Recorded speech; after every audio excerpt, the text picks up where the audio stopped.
फारूक अब्दुल्ला ने जम्मू कश्मीर को लेकर बड़ी चेतावनी दी है। नेशनल कॉन्फ्रेंस के प्रमुख और जम्मू कश्मीर के पूर्व मुख्यमंत्री ने कहा कि यदि भारत और पाकिस्तान बातचीत के जरिए विवादों को ख़त्म नहीं करते हैं तो कश्मीर का भी गाज़ा और फ़िलिस्तीन जैसा ही हश्र होगा। उन्होंने पाकिस्तान के साथ शांति वार्ता में शामिल नहीं होने के लिए नरेंद्र मोदी के नेतृत्व वाली भाजपा सरकार की आलोचना की।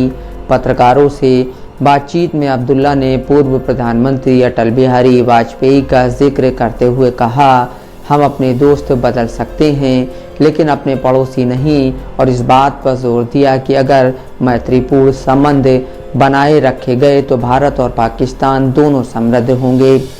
समाचार एजेंसी ANI के मुताबिक फारूक अब्दुल्ला ने कहा, अटल बिहारी वाजपेयी ने कहा था कि हम अपने दोस्त तो बदल सकते हैं लेकिन पड़ोसी नहीं। यदि हम अपने पड़ोसियों के साथ मित्रवत रहेंगे तो दोनों प्रगति करेंगे। PM मोदी ने भी यह कहा कि अब युद्ध कोई विकल्प नहीं है और मामले बातचीत से सुलझने चाहिए, संवाद कहाँ है। क्या उसका मुस्बत असर हमारे यहाँ पड़ सकता है? देखिए, मैंने हर बार ये कहा है, वाजपेयी जी ने जो कहा था कि दोस्त बदलाए जा सकते हैं, पड़ोसी बदलाए नहीं जा सकते। अगर हम पड़ोसियों के साथ दोस्ती में रहेंगे तो दोनों तरक्की करेंगे, अगर दुश्मनी में रहेंगे तो हम आगे नहीं बढ़ सकते इतनी तेजी से।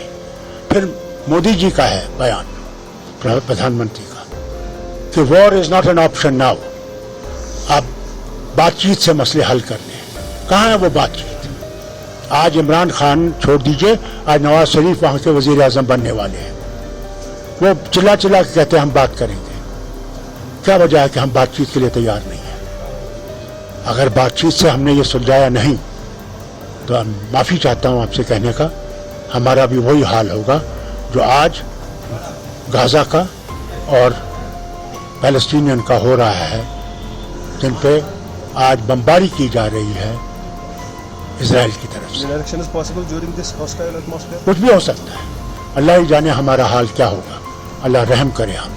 फारूक अब्दुल्ला की ये चौंकाने वाली टिप्पणी पुंछ में आतंकवादी हमले में सेना के 5 जवानों के मारे जाने और अगले दिन 3 नागरिकों की मौत के बाद आई है।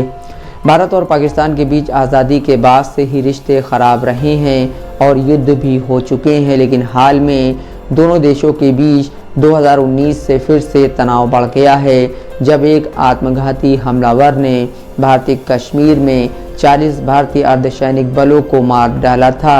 तब प्रधानमंत्री नरेंद्र मोदी की सरकार ने 1971 के बाद से पाकिस्तानी धरती पर भारत के पहले हवाई हमले को अंजाम दिया था। भारत पाकिस्तान पर आतंकवाद को बढ़ावा देने और वहां की ज़मीन का इस्तेमाल आतंकवादी गतिविधियों के लिए करने देने पर नाराज़गी जताता रहा है। भारत के आरोपों के जवाब में जब तक पाकिस्तान कश्मीर मुद्दे को उठाता रहा है और उसके समाधान की बात कहता है, हालांकि भारत साफ तौर पर कहता रहा है कि जम्मू कश्मीर भारत का अभिन्न अंग है और इस पर कोई विवाद नहीं है। हालांकि इसके बाद भी दोनों देशों के बीच बातचीत की कोशिश होती रही है। भारत और पाकिस्तान के बीच जब 2019 वाले हालात 2021 में बदले थे तो उसके बाद से ही यह उम्मीद की जा रही है कि दोनों देशों के रिश्ते अब बेहतर हो सकते हैं। पिछले साल अप्रैल में भारत के प्रधानमंत्री मोदी ने पाकिस्तान के तत्कालीन प्रधानमंत्री चुने गए शहबाज शरीफ को बधाई संदेश में कहा था कि भारत इलाके में शांति और स्थिरता चाहता है, जिससे हम विकास के रास्ते में आने वाली चुनौतियों पर फोकस कर सकें और अपने लोगों के लिए बेहतर जीवन सुनिश्चित कर सकें। Bureau report, Dastak live news.